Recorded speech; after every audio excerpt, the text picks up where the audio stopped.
The Man Whore podcast is sponsored by Alt Playground. APG is more than just a place to find couples to swap with. Alt Playground is a lifestyle community for all non-monogamous and sexually adventurous people to connect and share. And you know I started a profile. Join me over at altplayground.net. That's ALT playground.net. HotMovies.com has long been an ethical and affordable place to hashtag pay for some of your porn. Now with Hot Movies Select, customers gain access to unlimited viewings of tens of thousands of additional films from all their favorite studios for the low price of $24.95.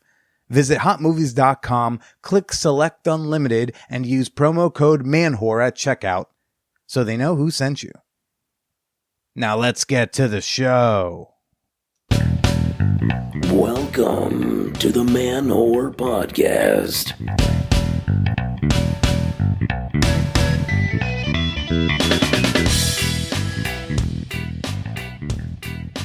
Shout out to the nice guys and the bad boys, to all the toxic men and the sanitary semen holders. This is Billy Presida, and you're listening to the Man Whore Podcast.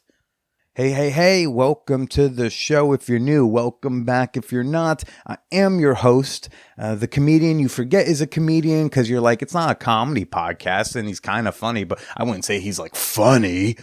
Billy Presida, everyone. Hi. That really hurt my own feelings to say out loud. Welcome. This week on the show, I've got on author Peggy Orenstein. She's the author of the book Boys and Sex, as well as Girls and Sex and many others. I am so excited that we got her on the show finally after all this time. So, very hyped to share her with y'all in just a little bit.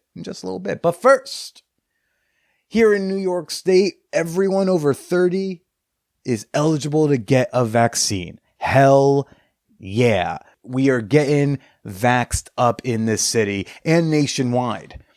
I mean, I'm just, y'all know that I'm a vaccinated bitch already. I'm CDC approved to spit in your mouth. I'm well past 2 weeks past my second dose. A second dose, which, by the way, knocked me on my fucking ass for like 36 hours after I got it. But also, well worth it. I've been I am abusing my early vaccinated status. I can finally make out with people again. It's been so fun. I'm going to actually retire the glory hole. We're having revelations over here. So as we are looking at what is sure to be, barring some sort of viral catastrophe, a vaccinated, very horny summer. And I know y'all might be starting to contemplate what kind of plans or travel arrangements you're going to be making. Well, I want to let you know of one you're surely going to want to join in on. Man Whore Con 2021. Hallelujah. It's here and it's officially going to happen. We'll be gathering together without masks in either August or September. I'm currently narrowing in on a particular long weekend. And we're going to do Man Whore Con a little differently this year because normally Man Whore Con is in New York City. All sorts of people show up, dozens of fan whores, and we have an itinerary with all these activities we're going to do. We do a live podcast, we do a bar crawl, we do all this stuff in the hustle and bustle of New York City. But after the year and change that we've had, gosh, I feel like we might need something a little more intimate, a little less crazy city vibes, a little less of an itinerary schedule. And that's why this year, Man Whore Con is actually going to be taking place in upstate New York, at a big-ass cabin from Airbnb where we can slow it down and engage with human beings again. So I am actually going to be holding an info session live stream later this month where I can share what I have in mind for Man Whore Con this year, where I can show you some of the places that I am considering as our headquarters, so to speak, as well as allow y'all to ask any and all of the questions you may have, whether you've been to Man Whore Con before or you've just always considered going and now you're ready to pull the trigger on it, right?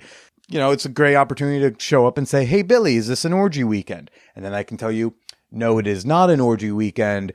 However, if orgies happen to happen at the weekend among consenting adults, I am personally not going to stop them.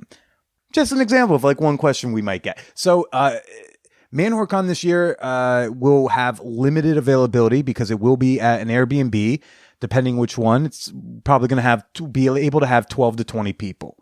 Unless, some folks want to get their own Airbnb closer to where the headquarters will be. But availability is going to be open first to past ManWhoreCon attendees and Patreon members, people who've been in our community for at least a couple of months. And if we still have availability by the time summer hits, I will open it up to all sorts of fan whores. So if you would like to attend that info session, shoot me an email at manwhorepod@gmail.com or just join our Patreon community at patreon.com/manwhorepodcast.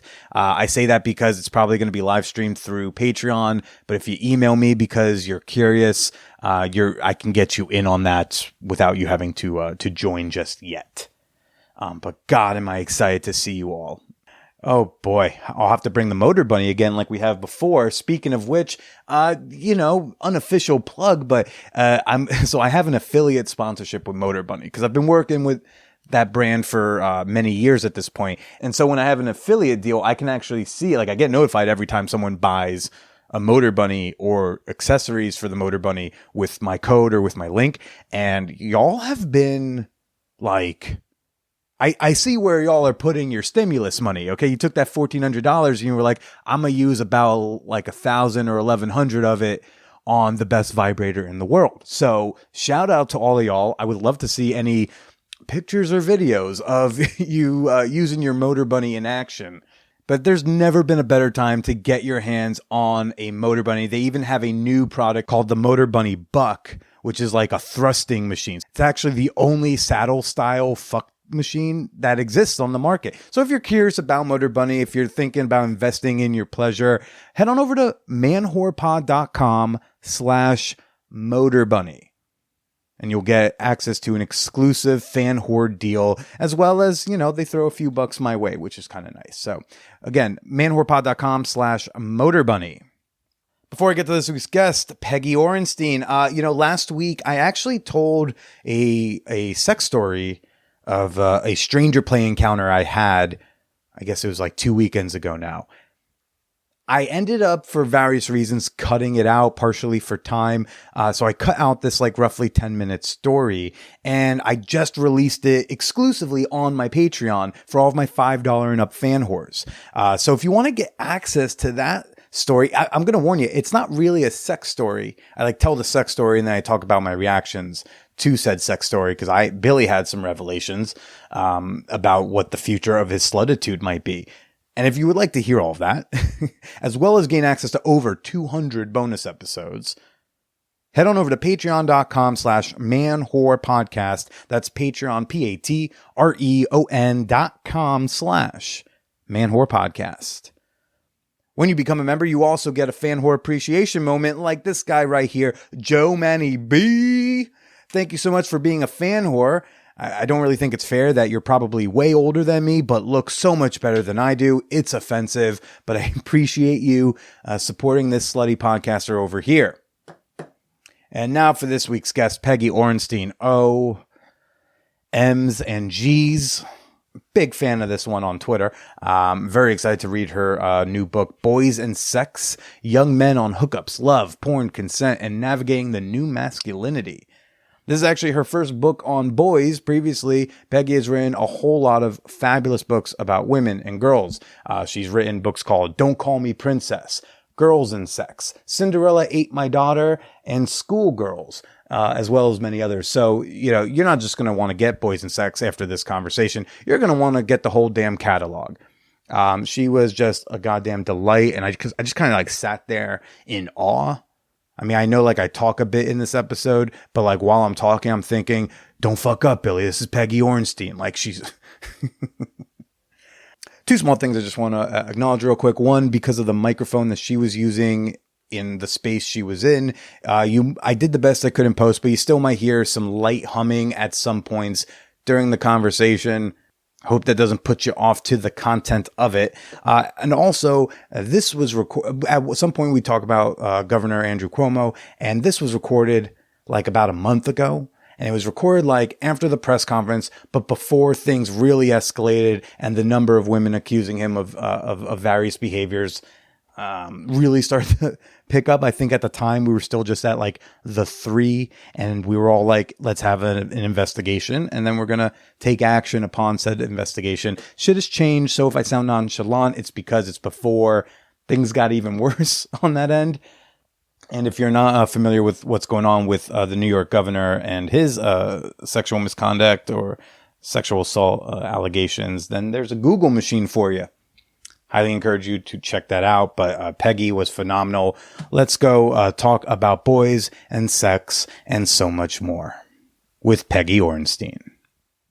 New Yorkers over 30 are eligible to get the vaccine, which means there's going to be sex. And when there's going to be sex, there's going to be sex parties. And that's why I'm excited to be sponsored by altplayground.net, the place to go for your next non-monogamous adventure. Ooh, yeah, hip, cool, sexy. APG has been around for a long ass time. If you're in the lifestyle, you probably know about APG. But now that they've acquired other popular lifestyle sites, it's becoming a central hub for all things group sex. Whether you're looking for a third or a couple to play with or the first vaccinated hotel takeover, you'll want to stay in the know at APG. Sign up today to connect with like-minded lifestylers who don't prescribe to monogamous defaults we were all given. Blast out of quarantine in sexy style at altplayground.net. The Man Whore Podcast is sponsored by HotMovies.com, the ethical and affordable place to hashtag pay for your porn. And you know, Hot Movies, it's not just a site for straight people to see dicks go into vaginas and sometimes for vaginas to scissor each other. No. Hot Movies has an incredibly diverse library of films from all your favorite porn studios, starring all your favorite porn performers, doing all your favorite porn categories. Look, they've got feminist porn from Erica Lust and Crash Pad series and people with vulvas with armpit hair. They've got gay porn for the boys. They've got bi guys women love to watch. And they've got non-binary people who will make you they all over your them. You won't get this much variety on any quality porn site. So you can get access to it all with Hot Movies Select Unlimited subscription service. Yep, just go to hotmovies.com. Click Select Unlimited and use promo code MANWHORE so they know who sent you. Now let's get to the show. I feel like we need Peggy on the planet longer. We need you long enough to do the non-binary and sex book. I feel like that would be the next, right? I know. Yeah. But yeah, I just want to get it done. Yeah. I mean, has that been something people have like actually asked if you would do some sort of People bring it up. I don't know that my publisher would feel that. I mean, I wish that conversation had been further along when I was writing the girl book in particular. I address it more in the boy book, but the book came out in 2016, and I think Caitlyn Jenner was on the cover of Vanity Fair in like mid 2015 sometime. So the book was already like in press by then. So it was interesting because there were, I would see glimmers of that kind of on the edges of my site, my reporter site, but it didn't kind of click in with me. And I wish it had, because I think it would have been such an interesting thing to include. But I wouldn't have been in the place where I am now in terms of we've all evolved in our understanding of all of these issues. So if I were doing it now, I would do it differently. And it's weird to say that when it's just been so few years, Well, that's the crazy thing about all this discourse is like, it's all being like, you get hundreds of years where there's like very, very minimal. And then all of a sudden the last 20, last 10, last 5, all these new things we're trying to learn. And there are so many people who are earnestly trying to learn. And the way Twitter works, I feel like a lot of people feel like they're not learning fast enough. Yeah. Yeah, for sure. Yeah. But also it's cool when you can go to a publisher and pitch a trilogy right off the bat. Be like, I got the girls and sex, the boys and sex, non-binary and sex. Boom. I mean, I do think there may, what is it that, what could I add or what could I say or what would be interesting in thinking about this, but I haven't really come up with a book thought about that, but I do think about it. But then again, it's like, is there enough yet to say for a whole book? Does more time just need to pass before you would even be able to do it? Right. But it might be like in the context of some bigger thing about thinking about gender or thinking about, where we've been or where we're going that isn't specifically, taking that group as a distinct unit, but looking at it in a larger context, maybe, could be interesting. Yeah. Well, I love that I read that you wrote Boys and Sex as like a response, like a post Me Too response, like sequel to Girls and Sex, because it was like, oh, I only did half, so to speak. I only did, I took out like a large swath of the people involved in all of this. Half-ish, yeah. What was that moment of realization like? Well, I knew I was doing that, obviously, but I have always written about girls. I've written about girls for, something like 25 years. And when I was going around the country after writing Girls and Sex, every place, that I went, parents and girls and boys, people would say, what about the boys? What about the boys? And I kind of had a little bit of the response that I just had in our discussion of talking about non-binary people, that I thought, well, I'm not sure what there is to say. I don't know, if enough has changed for boys in some way, young men in some way. But also, honestly, there was just like a bias that I thought that guys wouldn't talk. And I was afraid that, I'd have whole transcripts that were basically, nope. Oh, come on. There's some of us with some more depth than that. As it turns out. But, I'm talking about teenage boys, right? And I just it wasn't my experience that they were a very chatty bunch compared to girls.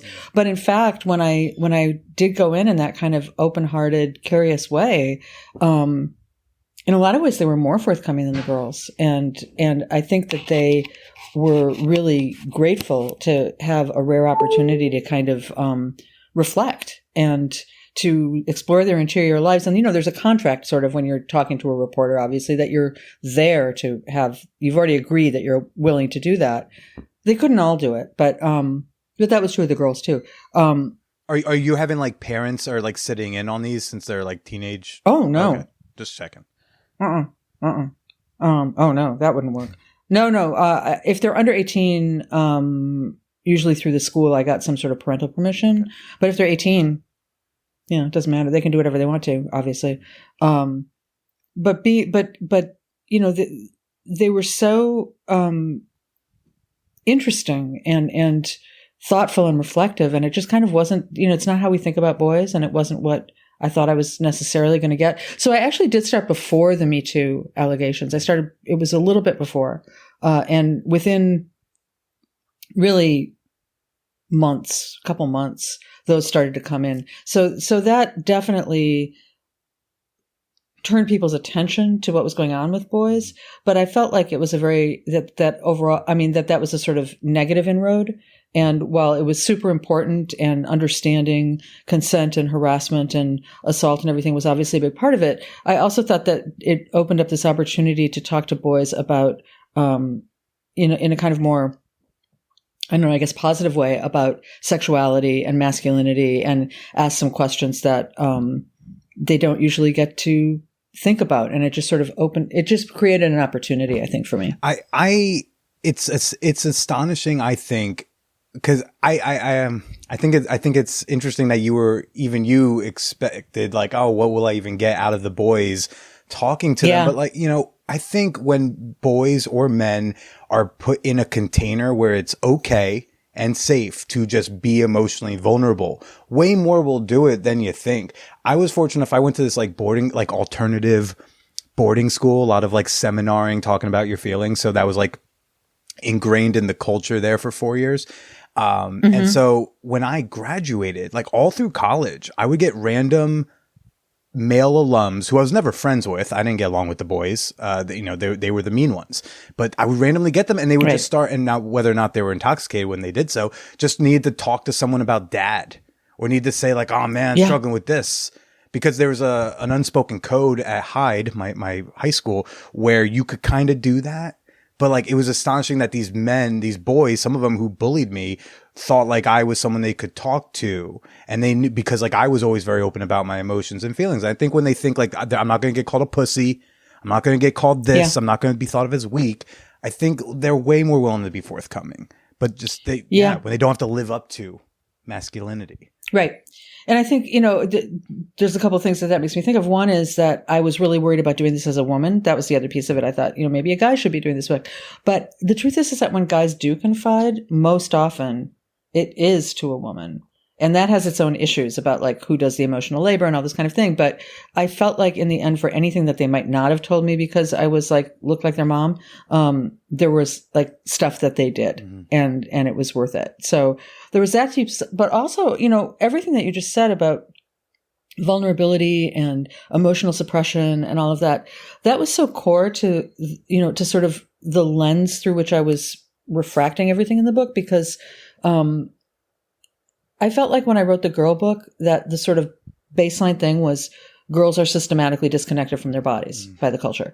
And with boys, the really baseline thing was that they're systematically disconnected from heart and emotions and from their vulnerability. And when you, because vulnerability is like a fundamental human trait and, Brene Brown says that it's what the secret sauce that holds relationships together. When you cut off and deny vulnerability in young men, you're cutting off and denying their capacity for having the kinds of personally fulfilling relationships and emotionally connected relationships, whether it's friendships or romantic relationships, that they may want to be having in their lives. And that is harmful to them and others, to their romantic partners as well. Yeah. And you should know, I'm just a dumb comedian with a fuck show. So like take this with a grain of salt and feel free to, it's like if I say something and I think I sound self-important, it's like, I know I'm dumb. It's fine. But I wonder if there's any similarity to like, when you have like a criminalized industry, whether it's like sex work or maybe drugs or something like that, where, when it's driven underground, it becomes more dangerous, it festers and then explodes at some point, or it can get real bad. And I wonder if there's something there about like men and boys with emotion where like, if you have to dive that underground, if you can only open up to that girl you're dating, who's not too aggressive, maybe like if that's all, if you don't have a lot of outlets to get it, when's it going to explode? Well, I think that there's some truth to that, that what boys often say is that what they're allowed is happiness and anger. So that there's a lot of emotions that have to go into the anger box. Sadness, betrayal, frustration, anything goes into what are you going to do with that anger? And what we know about those that boys who kind of hold those masculine norms is that, obviously you get rewarded for it. You talk about the mean boys. They got rewarded. But you also, it puts you at higher risk of suicide. It puts you at higher risk of depression. They have fewer friends. They're more likely to abuse substances. They're more likely to both be bullied and to bully, all these things. So it has some really real world implications that when guys kind of shut down their emotions in that way, they do lash out and act out. Yeah. Nobody can hold that stuff in forever.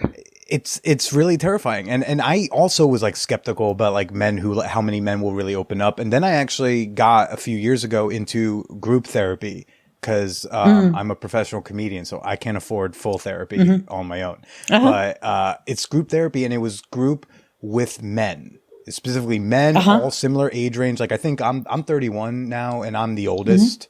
So, but it was men in their like late 20s and talking, and I joined it in part because I was like, I need to talk to more men, and I need to experience emotional space with more men. And actually, and I'd love to hear what you think about this. It's a very common theme over the last few years that we will talk about is like the obsession with being a good guy, being the nice guy, and if you're not the nice guy, then you're the bad guy. And then you're like, you're getting called out on Twitter, or you're in trouble at work, or you're this. And that neither is true. One of the biggest comforts for me as a man today is accepting that like I am both a good guy and a bad guy. I am going to do things that will cause harm at some point, and it is about how I handle those situations, not that a situation happened. You like embody everything that I say.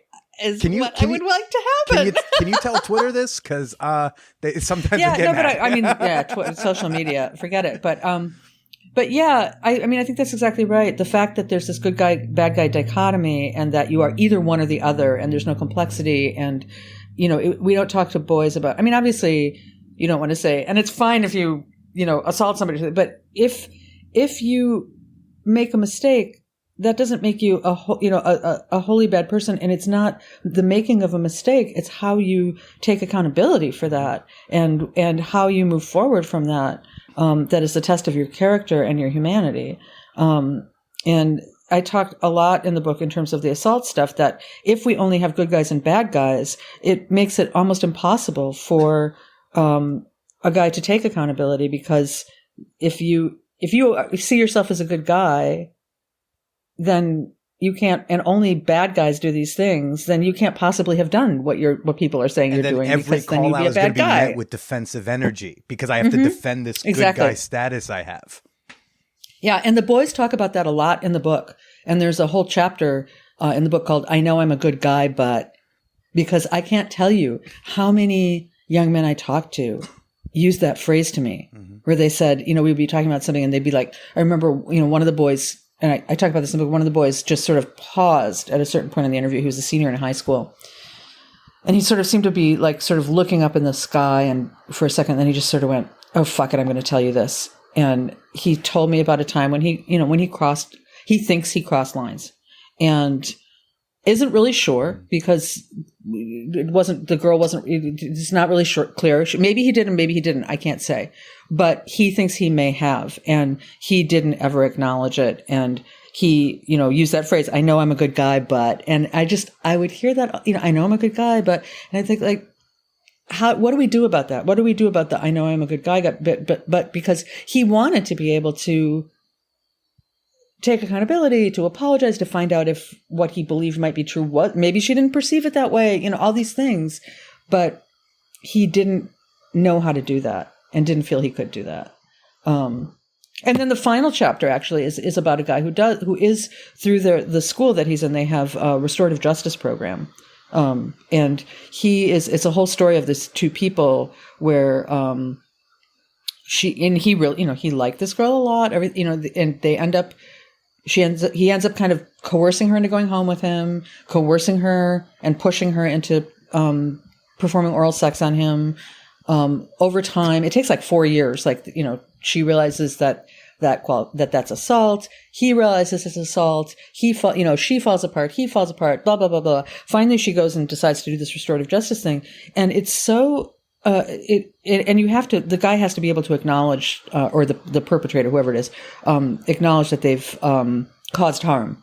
But he did, and they could work through this process where she felt like she had control and like she got what she needed out of it. But he transforms from being really a pretty typical oblivious, guy raised on, as he says, like National Lampoon movies and porn, to a really conscious, evolved person who can really see his partners and is just like one of the best men I know. And I think it was really his ability to go through that and take accountability and recognize that was not the first time or by a long shot that he had done that to somebody. It was pretty incredible. In writing the book, in writing Boys and Sex, so you have one daughter, correct? That's yeah. So who's a senior in high school. When you were done with the book, did part of you feel relieved that you hadn't had a son, like that you don't have a son? Yeah. No. I think it's complicated. I think it's complicated to raise kids right now. And I think it's all about, I have friends who have sons who are raising just wonderful guys, and when that's true, just as a little example, this is a little boy. I don't know how old he is, maybe 9 or something.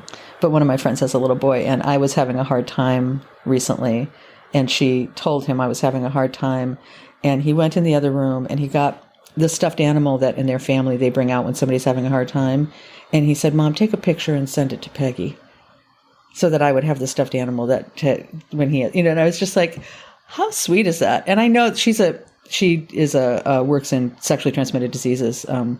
And she talks to her boys all the time. They're like 9 and 12 all the time about these issues, about masculinity, about sex, about mutuality, about consent. And they're going to be so prepared because somebody talked to them. And it's really, I think that more than anything with both books, somebody asked me the other day what I thought the biggest problem was around in all these areas of sex. Like, was it porn? Was it this? Was it that? And I said, no, it's none of that stuff. It is silence.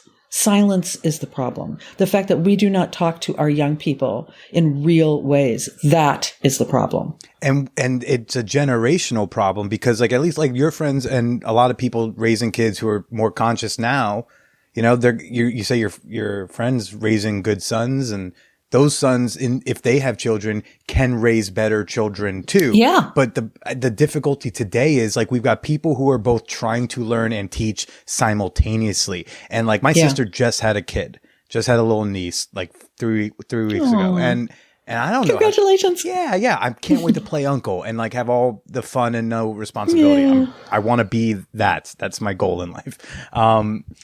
Like I've talked to her about some things and, trying to challenge her on certain positions, but she's also learning. So it's like, right. Well, okay. You know where she starts? Mm-hmm. She starts by naming that baby's body parts. Mm-hmm. All of them. You say vulva, you say, at some point clitoris, you say these things. I mean, so often, particularly with girls, parents go from navel to knees and they just like, or they call it the pee-pee, or they, navel call it what knees. You wouldn't call your elbow. Yeah. You wouldn't call your elbow like your woo-woo, Mm-hmm. Call it what it is. But so there was that. And, it's not that hard starting from birth. If you start at birth, you have so much opportunity to scaffold up and so that you'll be ready to have those harder relationship discussions. Like, when you're preschoolers, I don't know if you're aware of this, masturbate constantly in public. You just say like, honey, it feels really good to touch your vulva, but we don't do it at Grandma's Thanksgiving table. That's something we do in our bedrooms, You say nobody gets to hug your child without permission, and she doesn't hug anybody without permission. So if you, uncle, go to hug her and she says, I don't want to hug you. I don't remember you, like, you want fist bump? What you want to do? Suck it up. Yeah. Yep. You don't make your child hug Great Aunt Nancy. You don't make your child hug whatever. All those sorts of things are these like lessons that are that build that consciousness. And then you have books in the house like there's a great book called From Diapers to Dating that your sister should read, that really looks at how to have discussions around age appropriate discussions around sexuality. And diapers meaning like when they're in diapers, you name the body parts, but when they're 3, they might ask a question that you think, oh my God, they're asking this. But in fact, from a 3-year-old perspective, that's not what they're asking at all. And you need to know the difference. And then you have the books by like Roby Harris, It's Not the Stork, and all these around the house, so that when your child is 3, or 4, you can look at the cartoons. And when your child, like my child did at like 7, maybe in the middle of dinner, suddenly the fork comes to the mouth and just doesn't make it to the mouth. And she like looks up, she goes, Mom, I understand that you need a sperm and an egg to make a baby, but how does the sperm get from the penis into the uterus? Like all this, you're like eating dinner, you go, oh. And my husband sort of looks at me like, And you have to, and I said, and well, you have know to what? act fucking normal during that because you don't want to. Right. Right. And so I said, you know what, honey? After we finish dinner, let's go look at your book and we'll read about that. And because we have the book and, we can learn about that together. That's a really good question. And you're already ready. When she said like, but what about, she had a friend who had 2 moms, what about Gideon? How did they make her? Like all these things, you sort of have to just like be a little ahead of them and think really consciously and not fearfully about what it means to talk about these things in an age appropriate way and then you're scaffolding up, and then you're talking about the media, and then you're talking about sexuality, and then you hit high school and man, it gets complicated, and you do not want to be entering, ideally, you can, but ideally you don't want to be entering that conversation for the first time in high school. Yeah, that's a real late start. It's hard. It's just hard to talk to a kid that by that time they're shut down to you. I love that the one kid you described, like they have a restorative justice model at the school, because another thing that causes this defensive energy, this nice guy, bad guy that challenges this thought of me being good guy is, if you're called out for something that maybe you did, maybe if you didn't intentionally do it, whatever it is, it's challenging your fucking whole worldview, right? And this defensive energy, it's coming in like, I don't want to get blamed because I don't want to get in trouble. I don't want to be in handcuffs, as opposed to like, if we could teach that like causing harm doesn't automatically mean you have to be punished. There's also that model. Like how can we especially in schools. How can we educate? And how do we also help understand, like, one thing that was really interesting to me in looking at, it's focusing on all the consent stuff, but looking at that was how there's a lot of socialization for young men that undermines even if they do understand consent, that encourages them not to really see it in the moment, whether it's because they sort of see anything that a girl says when they're drunk, anything a girl says means it's on, or whether it's that there's a lot of research on how guys' understanding of consent can be kind of elastic, which again, I think is about that good guy, bad guy thing. Or, guys are more likely to think if somebody asks you back to their place, it's consent to intercourse than women are. There's a gap between those genders and those beliefs that, creates a problem. So sort of looking at how, and how men are socialized to think that they have sort of, entitlement to sex and entitlement to women's bodies, and women are socialized to believe that they don't have entitlement to their bodies, and how that all plays out. And so sort of, I think, kind of understanding some media, understanding some gender socialization, all of that is part of it isn't just about saying this is what consent is, this is how you get it.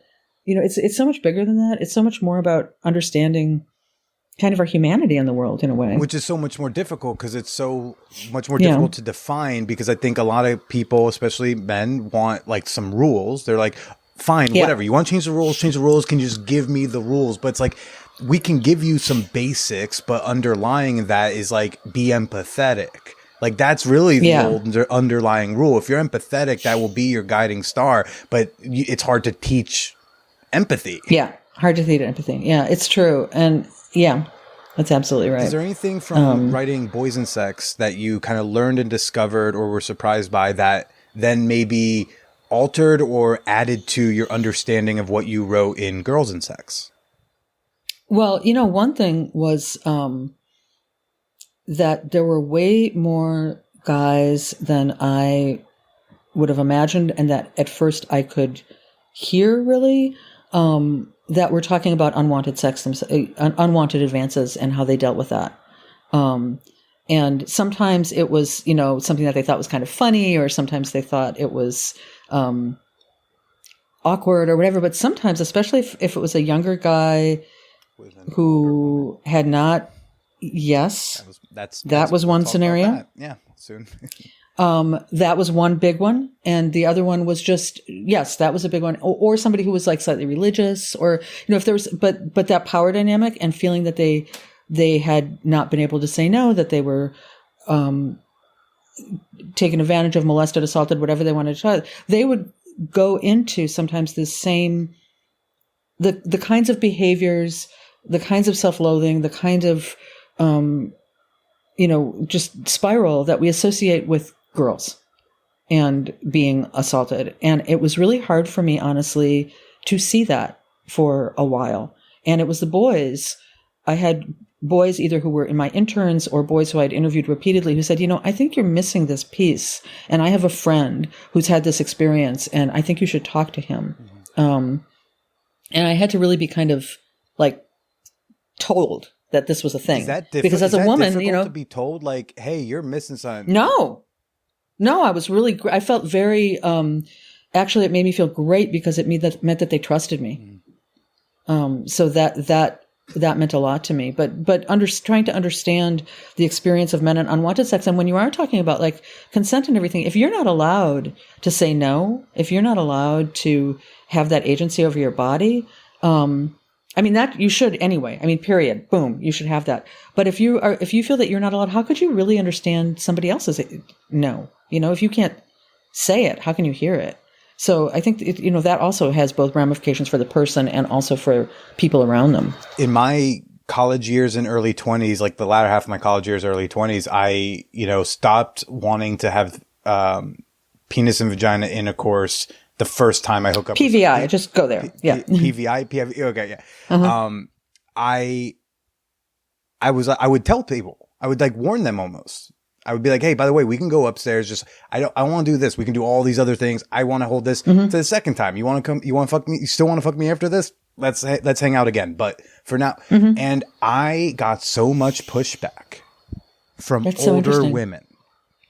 and exclusively, I mean, like, so like I've been raped and it was by an older woman, and I've had negative responses by older women because they're not used to hearing no when they're offering the sex.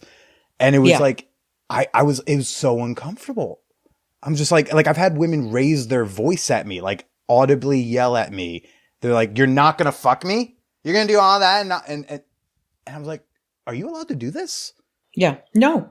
And I don't think that girls and women learn in any way that consent is a two-way street. And so that, I have a chapter on that.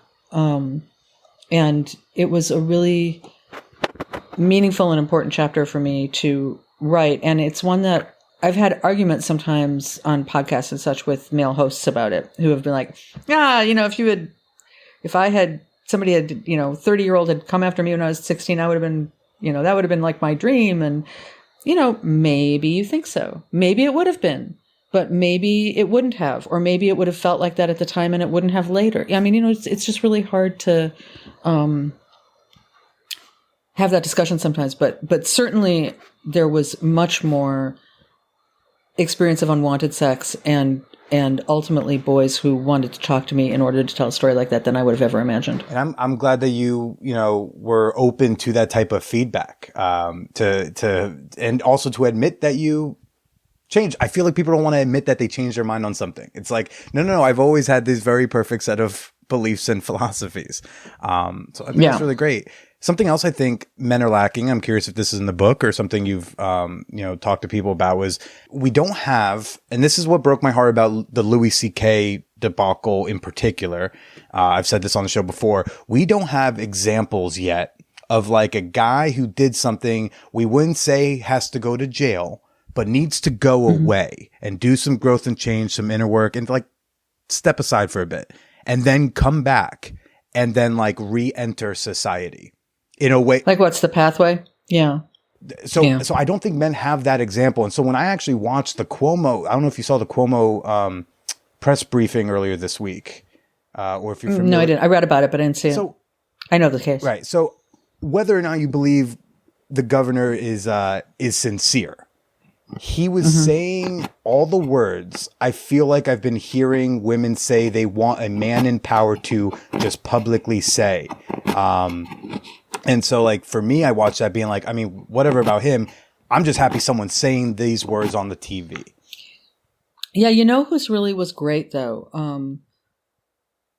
I mean, I do think, again, I feel like the restorative justice thing, that was the thing that I felt like I could add to that debate. Like what, and it's for younger people. It's not, for people in their 30s or whatever, but thinking about, is there a way to is there a process by which somebody can acknowledge harm, make amends, make sincere amends, and have a pathway back? It's a really good question. But one person who I think did, and I mentioned this briefly, the best apology, like really nailed it, so to speak, was Dan Harmon, who did it on, I think, on his podcast. He had harassed, for those who don't know, he had sexually harassed a woman who worked for him on his writing staff. He's a showrunner, did Community and what else? Other things. Rick and Morty? Yeah. Is he Rick and Morty? Yeah, he's Rick and Morty.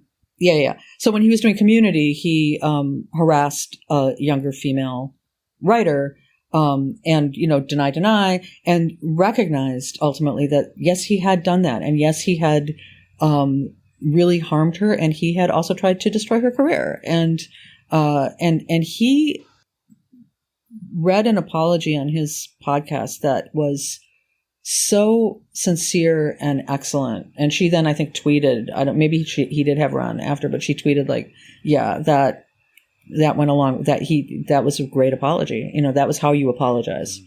So I have at the end of the book, I'm sort of talking about things people should tell their kids or things you can do. And I was like, that would be an example to listen to with your teenage son of how do you apologize when you have fucked up in a major way. Did you hear that doesn't mean the person has to accept the apology. Absolutely. It doesn't mean you get to go right back to normal. It doesn't mean any of that, but you have to start with what does it mean to apologize?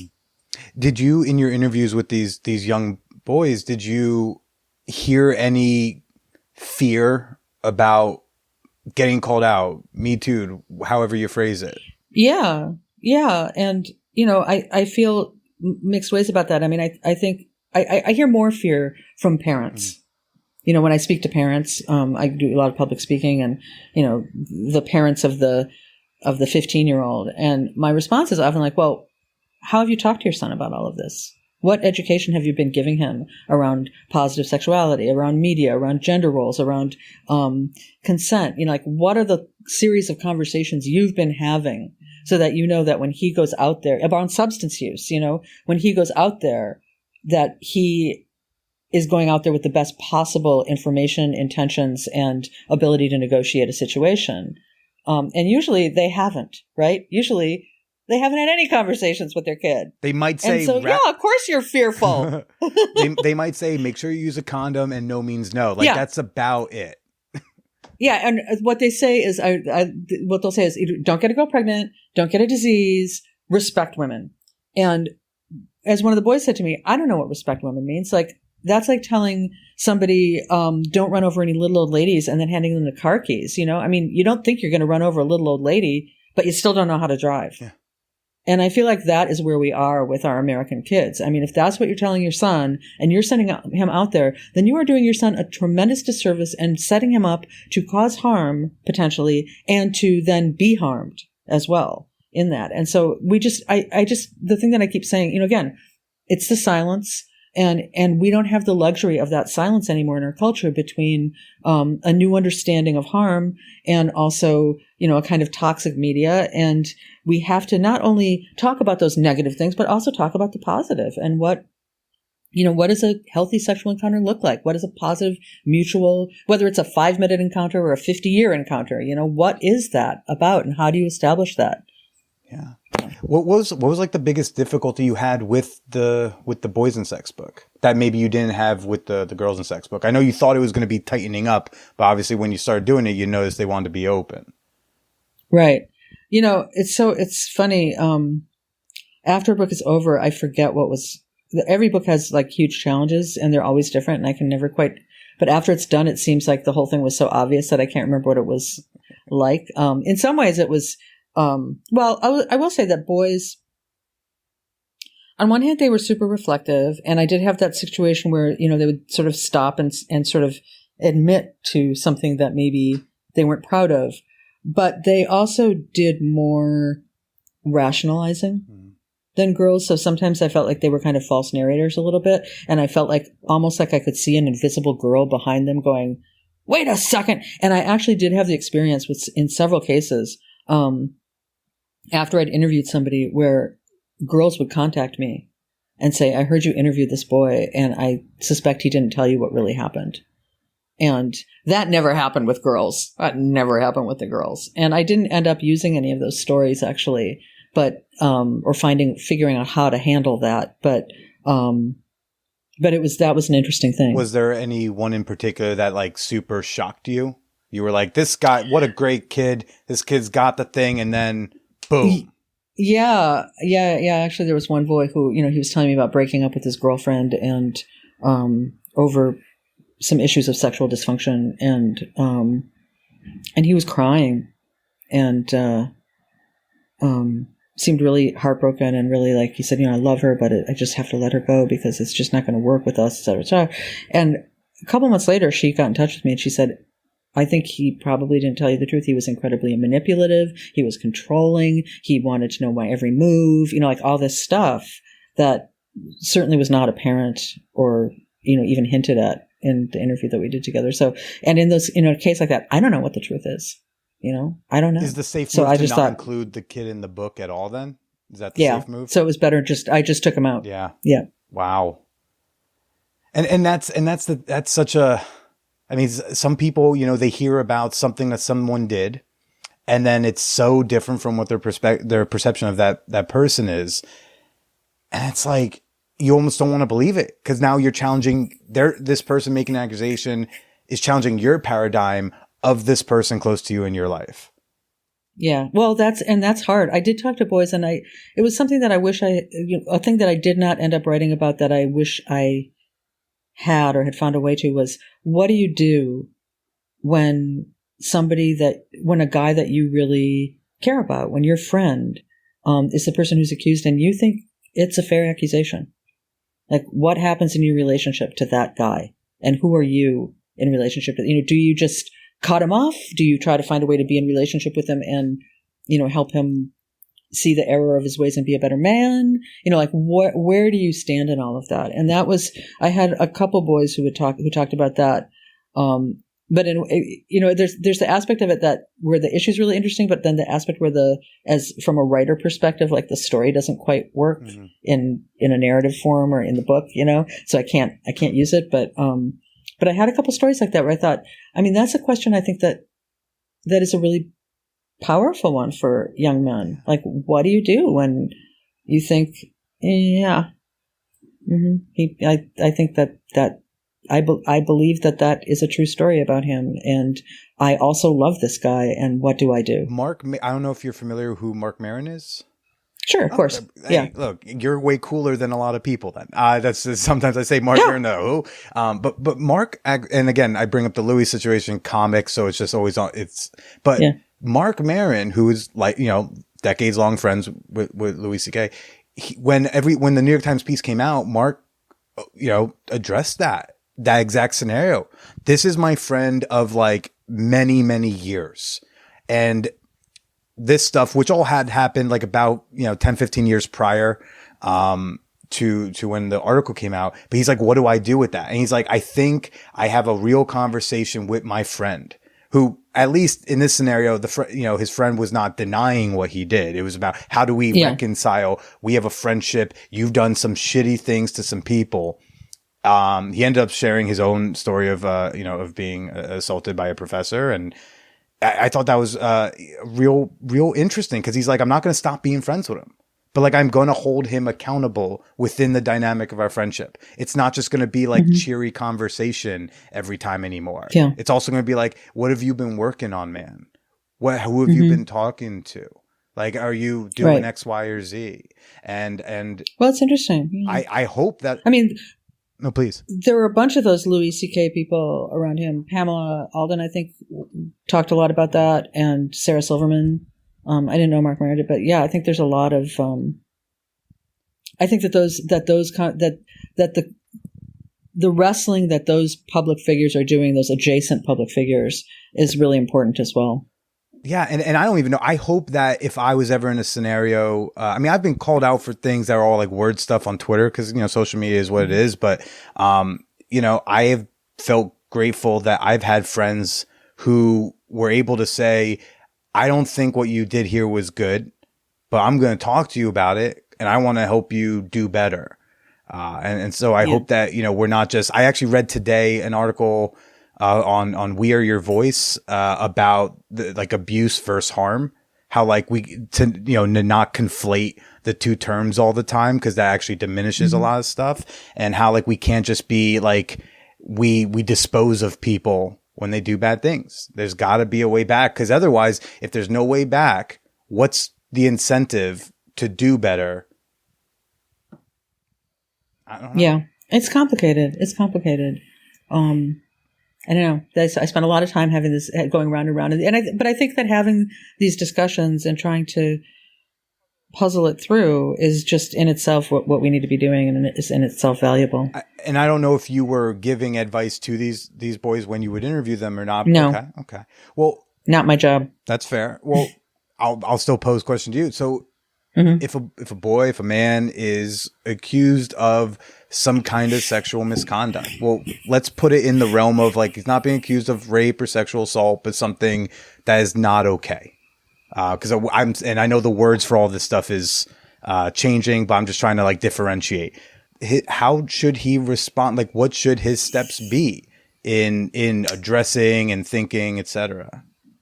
I feel like it's hard for me to give a blanket piece of advice on that, because it's so variable depending on what the situation is, and I wouldn't want to tell somebody to do something that turns out to be totally inappropriate. But I do think that take, like, as I said, taking a look at things like Dan Harmon's apology, or, but the one thing I think that you can recognize is that whether you do apologize, whether you do try to make amends, that it is not on that other person to accept that, I mean, I certainly know young women. I know a young woman who got a long letter of apology from a guy who had, in some way, I don't know exactly what happened, but, he had in some way sexually harmed her in college. And she said she felt burdened by it. She felt like he wanted something from her now. He wanted her to say, it's okay. Or and she said, it's not okay. I don't accept the apology. I still feel really hurt by it. I'm still angry with him. And I said, well, that's not, you don't have to. I mean, he was this like a retroactive, like years later, he's realizing. Yeah. Yeah. Like 5 years later. That's tough. I don't think I've said this on the show before, but so in the group, consent and sexual assault was coming up a bit for a few weeks, and I don't know how it popped into my head, but all of a sudden I had a memory of a night, I think it was my sophomore year of college, where I was spooning with someone because I was told, oh, you can crash in her bed. That's fine. And I just remember being like, I don't know if this is something I should be reaching out about. I don't know if this is something I should think of as like, did I do something inappropriate here? And I brought that up, and that was really terrifying to even like explore the idea that I might have done something that could have harmed her. And then she's been silent for a decade, and maybe that's something she thinks about. But they were also like, the group and the therapist were like, we don't think this is what you are worried it is. But also they were like, do not contact her, because if she doesn't think that it is that, right, you're now placing this burden on her to have to like think about it and revisit what if she wasn't traumatized by it and now she's thinking, and if her memory's not 100%, so that's a scary idea to think you've hurt someone in that way. Yeah, it's hard to know. It's sometimes hard to know. I think that what you're doing is sort of the right thing, which is to, first of all, explore it within yourself and in a therapeutic context. And then you can think about what might be the best course that doesn't just make you feel better. I mean, if your whole goal is they're like, I want to get rid of this. I don't want to feel bad about this anymore. I want to be reassured it's okay. That is putting a burden on another person. Right. As opposed to wanting to make sure that person is okay. Yeah. So. Yeah. And at the same time, recognizing behaviors to hopefully not repeat in the future and stuff like that. Do you, before we go, I am curious. We've talked a lot about how like fear at times and men being scared. Do you think it's at least a little good? Let me put it this way. I think it's a little good that we're scared. I think that's a nice way to get it causes stakes. Evens the scales a little bit. Yeah. It gets you invested in having to be better. Yeah. I wish that it didn't come from a place of fear and fear of punishment. But I also don't think that I think that what you're saying is that the fact that straight men in particular have to think about their behavior in a different way. Which they don't necessarily want to have to do because it puts something on them, but that in itself is a good thing. And it's a step. And I hope that it turns into something of recognizing that you can have a better, richer, more pleasurable, more intimate experience, if you start thinking about these things. And if you act, if you act with that empathy or vulnerability or whatever, you're going to have a better sex life. Infinitely better sex life. And so and to try to think of it instead of like, oh my God, I don't want to be punished, which was definitely what a lot of the guys thought that I talked to, but to think like, but there were other guys who thought this has given me the opportunity to, have a better experience and to, it feels better for me. It feels better for my partner. It's really exciting, when she's that into it and I can know she's that into it and, all that. That's great. That's where you want it to be going. Yeah. And I similarly with, you're like, you wish it doesn't come from fear. You wish it came from a pure place of wanting like everyone to be feeling awesome. But like by any means necessary. I hear some people go, so-and-so's using feminism to get laid. I'd be like, if only Right? Like if like wouldn't that be great if men were using feminism? Like what a great starting point. You know, fake it till you make it. I do have a boy in the book who calls himself a feminist fuckboy, and he's a really interesting case that way, you know, and he was kind of doing that, and he realized it at a certain point. He was like, oh man, I am really manipulative and, you know, I kind of masturbatory in the way that I use women, but really super. He knows all the words. Clear about consent. He knows all the words and all the talking points. Yep. Knows all the words, but he was still being manipulative. He was still treating partners as disposable. He was still doing these other things.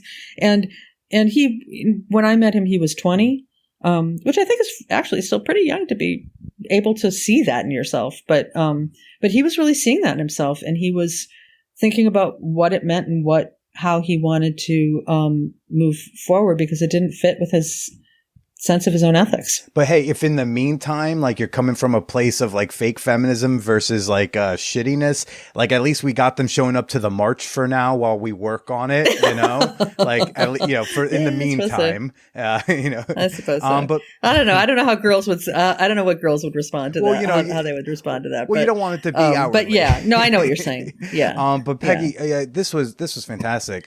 Thank you for chatting with us. Where can people find you? Your book, Boys and Sex, is now out in paperback for those of us on a budget. Where can people go to find you and find your book? Find me personally.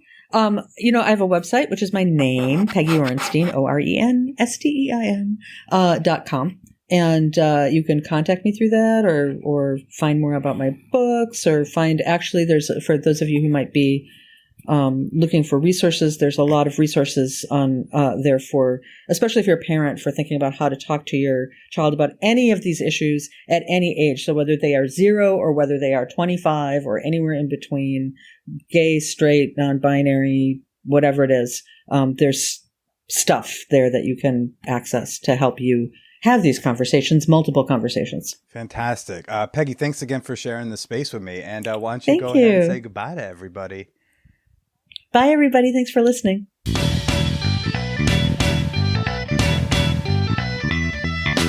Go get your hands on the new paperback edition of Boys and Sex, Young Men on Hookups, Love, Porn, Consent, and Navigating the New Masculinity. We would love to know what you thought about this week's episode with Peggy Orenstein. Give us both a shout out on the social media. You share the show with your friends and your followers.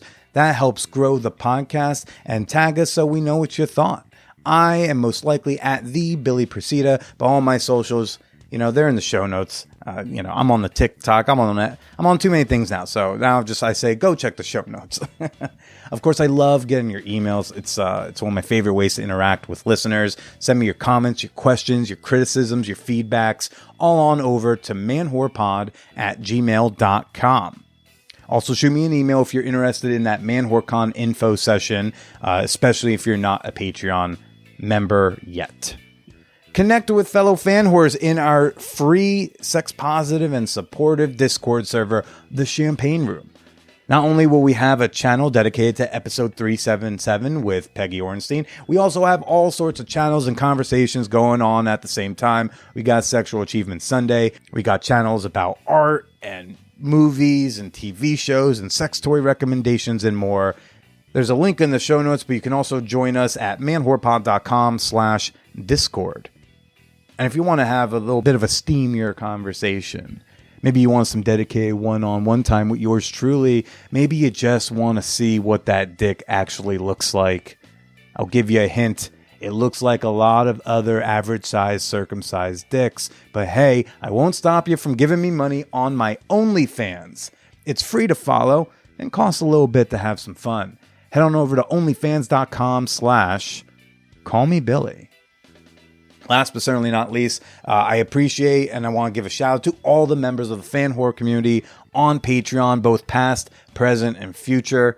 I visited my dad yesterday and he was like, yeah, you must have been doing all right because like you did the podcast. Comedians must be like dying out there. And I'm like, yeah, I know, because they're doing live shows and catching COVID. Oh, you meant financially. Yeah, it's also been a struggle if they were not also on the internet making an income. So from the bottom of my heart, folks, It only costs $2 to support this whore boy, and now that I'm escaping my crazy roommate, I am going to be having to pay more. My living expenses are going up just to live in a sane household. So if you can support my mentally healthier new living arrangements, head on over to patreon.com/manwhorepodcast. That's Patreon, patreon.com/manwhorepodcast.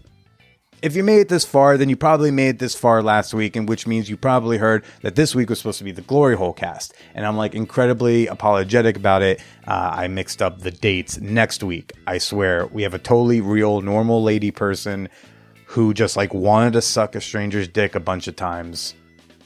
It's a doozy. It's a fun one. We're pulling back the curtain, literally.